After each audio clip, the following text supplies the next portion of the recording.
রাত্রেবেলা আমাদের কাছে একটা গোপন খবর আসে। Bishalgarh women PS case number 8/2023।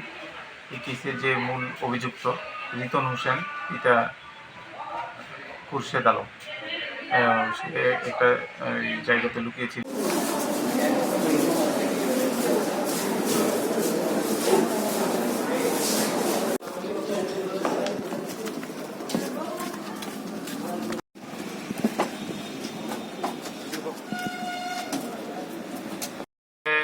রাত্রেবেলা আমাদের কাছে একটা গোপন খবর আসে।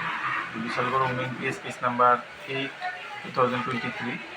এই কেসের যে মূল অভিযুক্ত রিতন হোসেন পিতা খুরশেদ আলম, সে একটা জায়গাতে লুকিয়েছিল। এই খবরের ভিত্তিতে আমরা ওইখানে রেড করি এবং রেড করার সময় ওকে আমরা পেয়ে আমরা এই কেস কানেকশনে আমরা অ্যারেস্ট করি। স্যার কেসটা কি ছিল, অভিযোগটা তার বিরুদ্ধে?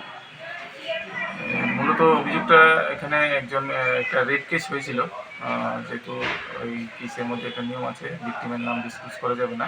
তো এটা এই বিশালগড় এলাকারই একজন ভিক্টিম যে কেসটা দিয়েছিল। তার বিরুদ্ধে কি ধারায় মামলা? 376 আইপিসি এবং 67 আইটিএ ধারায় এই কেসটা নেওয়া হয়েছে। আজকে কি কোর্টে তোলা হবে? হ্যাঁ, আজকে আমরা ওকে পুলিশ রিমান্ডে কোর্টে পাঠাচ্ছি এই মামলার ইনভেস্টিগেশনের জন্য।